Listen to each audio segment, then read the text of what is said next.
మీరు బోధన్లో ఉన్న పెద్దలు ఎమ్మెల్యే సుదర్శన్ రెడ్డి గారు, రేపు కాంగ్రెస్ పార్టీ అభ్యర్థిగా వస్తున్న జీవన్ రెడ్డి గారు, జగిత్యాల్ ఎమ్మెల్సీ గారు, మరియు ఈ నిజాం షుగర్ ఫ్యాక్టరీ, నా వెనకాల ఉన్నది, నా బ్యాక్గ్రౌండ్ లో నిజాం షుగర్ ఫ్యాక్టరీ ఉన్నది. ఇది తెలిపేయడానికి వేసిన కమిటీ. మీరందరూ దయచేసి చెరుకు రైతుల పాటు అందరూ కూడా ఈ ప్రెస్ మీట్ చూడాల్సిందిగా నేను కోరుతా ఉన్నా.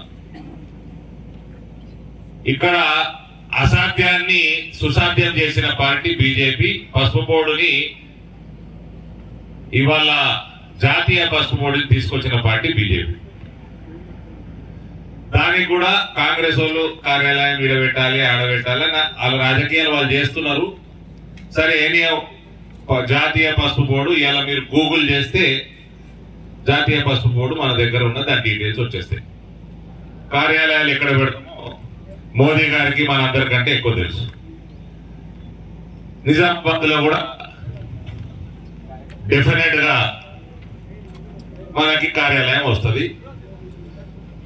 అవన్నీ secondary. Today national turmeric board is the reality.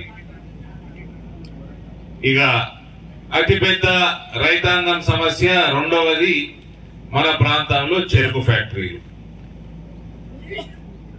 నేను ఇవాళ ఈ ప్యాంప్లెట్ నిజాం షుగర్ ఫ్యాక్టరీ ముందర మీడియా సమావేశంలో రిలీజ్ చేస్తున్నా. ఇది ప్రతి రైతు దగ్గరికి పోతుంది. రానున్న రోజుల్లో ప్రతి రైతు ఇంటికి ఈ ప్యాంప్లెట్ చేరుతుంది. రైతులు కూడా, అది పసుపు రైతు గాని, చెరుకు రైతు గాని, వరి రైతు గాని, దీని పట్ల ఇది చదివినాక భారతీయ జనతా పార్టీ రైతుల కోసం ఎట్లా పనిచేస్తుందో వాళ్ళకు కూడా అవగాహన వస్తుంది.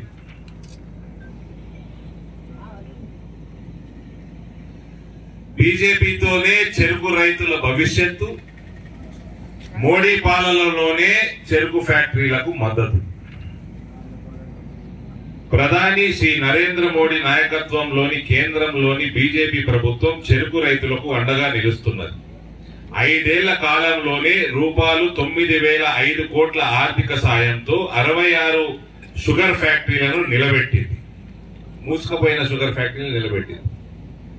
షుగర్ డెవలప్మెంట్ ఫండ్ SDF పథకం కింద షుగర్ ఫ్యాక్టరీల ఆధునీకరణ, విస్తరణ, జలరహిత ఆల్కహాల్ ఉత్పాదన, ఎథనాల్ మొదలైన వాటి కోసం చెరుకు ఫ్యాక్టరీలకు ఆర్థిక సాయం, రుణ సాయం అందించి చెరుకుని ఎక్కువగా పండించే మహారాష్ట్ర, కర్ణాటక, ఉత్తరప్రదేశ్, పంజాబ్, తమిళనాడు మరియు గుజరాత్ రాష్ట్రాల్లోని 66 చెరుకు ఫ్యాక్టరీలను అభివృద్ధి బాటలో పట్టించింది. కేంద్రంలోని బీజేపీ ప్రభుత్వం ఇంత ఉదారంగా ఆర్థిక సాయం చేయడానికి సిద్ధంగా ఉన్న తెలంగాణ రాష్ట్ర ప్రభుత్వం నిజాం షుగర్ ఫ్యాక్టరీలను కానీ, రాష్ట్రంలోని మూతపడ్డ ఇతర ఫ్యాక్టరీలను కానీ పునరుద్ధరించడంలో విఫలమైంది. అయితే ఈ 66 ఫ్యాక్టరీలలో 59 ఫ్యాక్టరీలు బీజేపీ పాలిత రాష్ట్రాలైన మహారాష్ట్ర, కర్ణాటక, ఉత్తరప్రదేశ్, గుజరాత్ లో ఒకటే, ఉత్తరప్రదేశ్ లో 11, కర్ణాటకలో 27, మహారాష్ట్రలో 20. చూస్తుంటే బీజేపీ రాష్ట్ర ప్రభుత్వాల చిత్తశుద్ధి మనకు అర్థమవుతుంది. చెరుకు రైతులపై బీజేపీ ప్రభుత్వానికి ఉన్న ప్రేమ, చిత్తశుద్ధి ఇతర పార్టీలకు లేదు అని చెప్పడానికి ఇంతకు మించిన ఉదాహరణ ఇంకేముంటది. అందుకే కేంద్రంలోనూ రాష్ట్రంలోనూ బీజేపీ ప్రభుత్వాలే రావాలని రైతులు, ప్రజలు కూడా కోరుకుంటున్నారు. నరేంద్ర మోడీ గారి నాయకత్వంలోనే వ్యవసాయం గాని, వ్యవసాయ ఆధారిత పరిశ్రమలు గాని నిలబడతాయని, తద్వారా గ్రామీణ ప్రాంతాల్లో ప్రజలకు ఉద్యోగ, ఉపాధి అవకాశాలు పెరుగుతాయని ప్రజలు అర్థం చేసుకుంటున్నారు. చెరుకు రైతుల భవిష్యత్తును బీజేపీ ప్రభుత్వాలే తీర్చిదిద్దగలవన్న విశ్వాసంతో మోదీకి అండగా నిలుస్తున్నారు మొత్తం దేశవ్యాప్తంగా. ఇక 66 ఫ్యాక్టరీలు, నిజాం షుగర్ ఫ్యాక్టరీ లాంటి ఫ్యాక్టరీలు ఏదైతే కాంగ్రెస్ పార్టీ రైతు వ్యతిరేక కలాపాల వల్ల మూసుకుపోయి ఉండేనో అవన్నీ కూడా నరేంద్ర మోడీ గారు ఒకటే ఒక స్కీమ్ పెట్టి 9,005 కోట్ల రూపాయల నిధులు అందించి ఈ ఫ్యాక్టరీలన్నింటినీ కూడా రీస్ట్రక్చర్ చేసి చెరుకు పంటకి రైతులకి ఆర్థిక సహాయం అందించి చెరుకు విస్తీర్ణత పెంచి ఫ్యాక్టరీలకి రీడిజైనింగ్ చేపించి చక్కెర, ఎథనాల్, బ్రౌన్ షుగర్ లాంటి ప్రోడక్ట్స్ తయారు చేయించడానికి రీస్ట్రక్చర్ చేసి ఒక ప్రణాళికాబద్ధంగా కేవలం 5 సంవత్సరాల లోపు 66 ఫ్యాక్టరీలు తెరిచారు. నాకంటే మీకు తెలుసు ఒక్క ఫ్యాక్టరీ తెరిస్తే ఎన్ని వేల ఉద్యోగాలు డైరెక్ట్ గా, ఎన్ని వేల ఉద్యోగాలు ఇండైరెక్ట్ గా వస్తాయో మీ అందరికీ తెలుసు. సో 66 ఫ్యాక్టరీలు తెరిచినప్పుడు ఎన్ని లక్షల ఉద్యోగాలు, ఎన్ని లక్షల కుటుంబాలు బాగుపడుంటాయి, ఎన్ని లక్షల రైతు కుటుంబాలు బాగుపడుంటాయి. దీన్ని బట్టి అర్థం చేసుకోవచ్చు. దీన్ని అంటారు సంకల్పం, దృఢ సంకల్పం. కాంగ్రెస్ పార్టీ వాళ్ళు చేసేది టైంపాస్ రాజకీయాలు, అది పసుపు గాని చెరుకు గాని. 66 ఫ్యాక్టరీల డీటెయిల్స్, పేర్లు ఏ రాష్ట్రంలో ఉన్నాయి, వాళ్ళకి ఏ సంవత్సరంలో ఓపెన్ చేసిండ్రు అన్ని కూడా ఈ ప్యాంప్లెట్ లో డీటెయిల్ గా ఉన్నాయి. రైతాంగానికి కాంగ్రెస్ పార్టీ మీద ఆశ ఉంటే ఆ దేవుడే మిమ్మల్ని కాపాడాలి.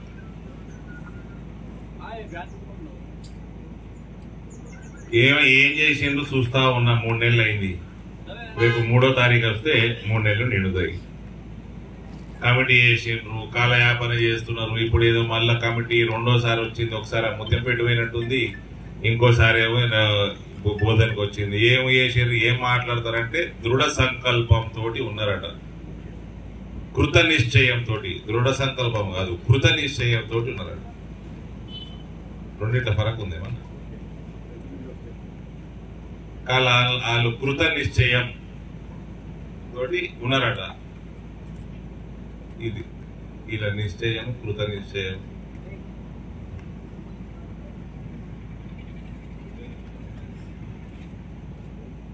ప్రణాళిక లేదు.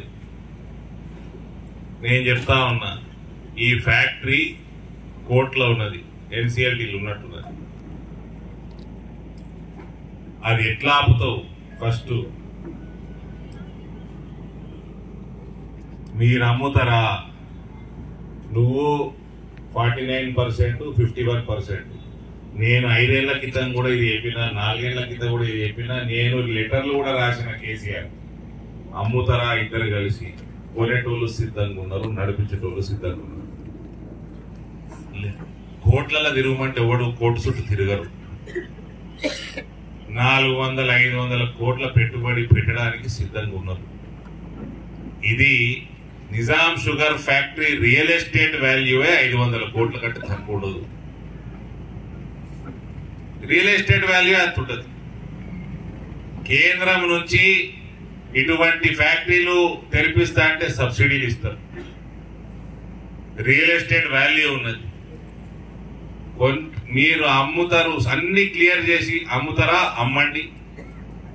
కొనేటోడు సిద్ధంగా ఉన్నాడు, నడిపేటోడు సిద్ధంగా ఉన్నాడు. బ్రహ్మాండంగా నడుపుతాం. వీళ్ళకు ఉద్దేశం లేదు. ఆ ప్రైవేట్ వాళ్ళకి పైసలు ఇచ్చి పంపాలంటే పైసలు లేవు. వీళ్ళు ఈ పైసలు ఇచ్చినా వీళ్ళ కమిషన్ కోసం ఓ సంవత్సరం నెగోషియేషన్ కి పోతుంది. బేసిక్ గా నియత లేదండి. నరేంద్ర మోడీకి ఈ కాంగ్రెస్ వాళ్ళకి, బీఆర్ఎస్ వాళ్ళకి మధ్యలో డిఫరెన్స్ ఏంటంటే నియత్ సాఫ్ ఉండదు. నీతిమంతులు గారు ఇల్లు. నీతి, నిజాయితీ, నియత్ ఇవి అడ్డమొస్తున్నాయి నిజాం షుగర్ ఫ్యాక్టరీకి, ఇంకేం కాదు.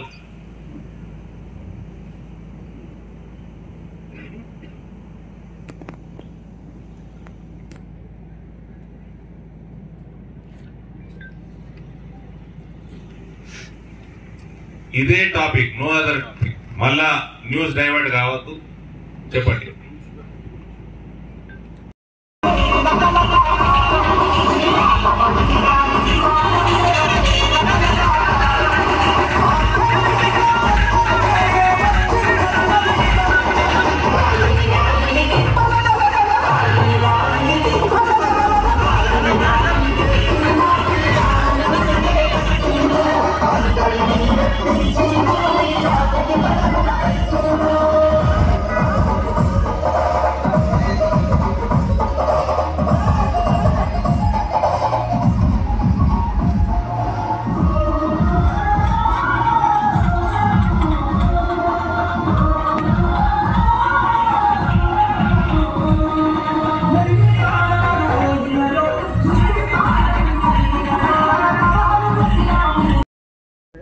కార్యక్రమంలో భాగంగా ఈ కుమరం భీం క్లస్టర్లో అనేక సమస్యలపైన, అనేక చారిత్రాత్మకమైనటువంటి కట్టడాలపైన జాతర సందర్భంగా పార్టీ దృష్టికి వచ్చినటువంటి విషయాల్ని, ప్రజల మనసులో ఉన్నటువంటి విషయాల్ని తెలుసుకోవడంలో భాగంగా ఆసియాలోనే అతిపెద్ద షుగర్ ఫ్యాక్టరీ అయినటువంటి బోధన్ కర్మాగారాన్ని కూడా సందర్శించి ఇక్కడ ఉన్నటువంటి కార్మికుల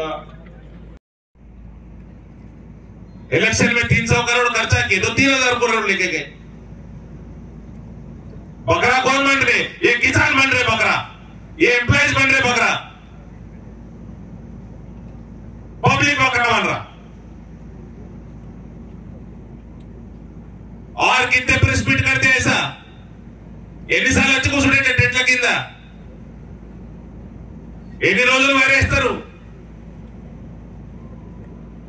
ఏ చెరకు లారీలు ఉంటుండే, బోనానికి వస్తే జాన్ కంపేట రాకుంటుండే, ఈ 2 ఫ్యాక్టరీలు కడితే నిజామాబాద్ దాక్కుంటుండే. రాష్ట్రంలో ఉన్న కాంగ్రెస్ ప్రభుత్వం అధిపతి రేవంత్ రెడ్డి గారుతో పాటు బోధన్ నియోజకవర్గంలో ఎమ్మెల్యేగా ఉన్న సుదర్శన్ రెడ్డి గారు రేపు కాంగ్రెస్ అభ్యర్థిగా మీరు కొంచెం ఇది అందరు జరగండి, ఇస్ तरफ आ जाइए, ये जरा खाली रखिए, इधर आ जाइए, వెళ్ళిపోయినా నుంచి సైడ్ లకు రండి అమ్మా, సైడ్ లకు రండి, సరిపోతుంది. ఇక్కడ కాబట్టి ఈ కార్యక్రమాన్ని ముందుకు తీసుకెళ్లాల్సిందిగా యాత్రా ప్రముఖులు పల్లెగన్నారెడ్డి గారిని కోరుతాము.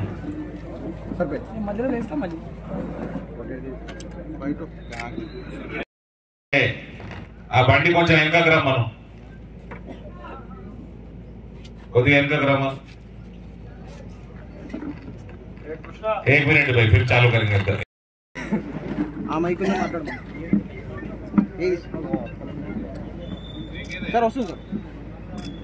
అరే తొందరగా మైకి ఈ మీడియా సమావేశాన్ని తీసుకోవాల్సిందిగా కోరుతా ఉన్నాను. రైతాంగంకి ఏమైనా చేద్దాం, కుటుంబాలకి, పేద కుటుంబాలకు ఏమైనా చేద్దాం, ఏదైనా ఎంప్లాయ్మెంట్ క్రియేట్ చేద్దాం. బస్ నోటికొచ్చిన వాగ్దానాలు చేసుడు కేసీఆర్ నేర్పిండు, దాని వారసుడుగా రేవంత్ రెడ్డి తయారయ్యాడు.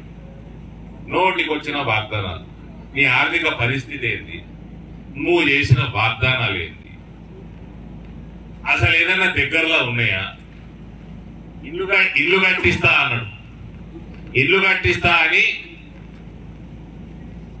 ఆయన బడ్జెట్ కేటాయించాడు. ఆ బడ్జెట్ కి ఈయన కట్టిస్తా అన్న నెంబర్ ఆఫ్ ఇళ్లకి పొంతననే లేదు.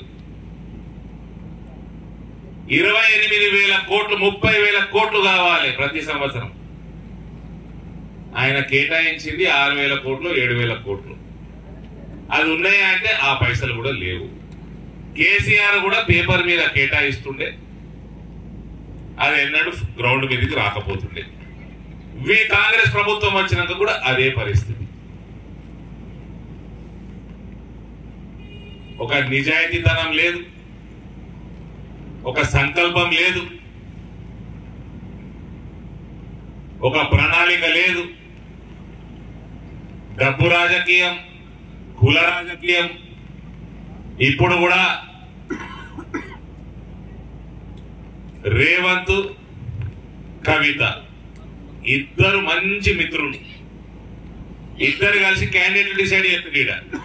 గుర్తు పెట్టుకోండి, ఇద్దరు కలిసి డిసైడ్ చేస్తారు క్యాండిడేట్, కానీ దొరుకుతలేరు. జబర్దస్తి క్యాండిడేట్ పెడుతున్నాం, కానీ పెట్టేది ఎవరైనా కలిసి మాట్లాడుకునే పెడతారండి. ఇది ఇలా రాజకీయం, ఇది చేసిన సేవేంది. మళ్ళీ ఏమన్నా అంటే బీజేపీ బీఆర్ఎస్ దోస్తి అంటారు. పార్టీలు పక్కకు పెట్టేయండి. నేను చెప్తున్నా, రేవంత్ కవిత దోస్తులు, వాళ్ళిద్దరు కలిసి క్యాండిడేట్లు పెడతారు. ఇక్కడ పట్టి పట్టి పట్టి పెద్ద మనుషులు పెడుతున్నారు అంతే. ముందుకు వాళ్ళు వస్తలేరు. అట్లా పెరిగింది BJP.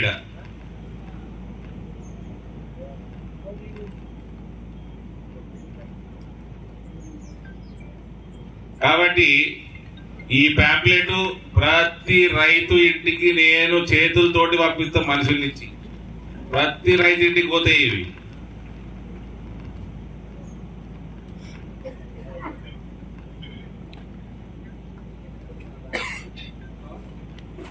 Germanton super speciality hospital, doctor Mir Jawad Jar Khan, senior experienced orthopaedic surgeon, bone fracture, joint replacement, hip replacement और स्पाइन सर्जरी कामयाबी से अंजाम दे रहे हैं। इसके अलावा neuro surgery, cardiology, gynaecology, dental, general medicine, dialysis और फिजियोथेरेपी जैसे शोबाजात में इंतहाई कामयाबी के साथ वाजबी फीस में इलाज किया जा रहा है। शेयरिंग और प्राइवेट रूम्स। अस्पताल में 24 घंटे MRI, CT scan, 2D digital x-ray, ultrasound, operation theatre, ICU और लैब की सहूलत दस्तयाब है। आपकी उम्मीदों के ऐन मुताबिक Germanton super speciality hospital, pillar number 150, Attapur, Hyderabad.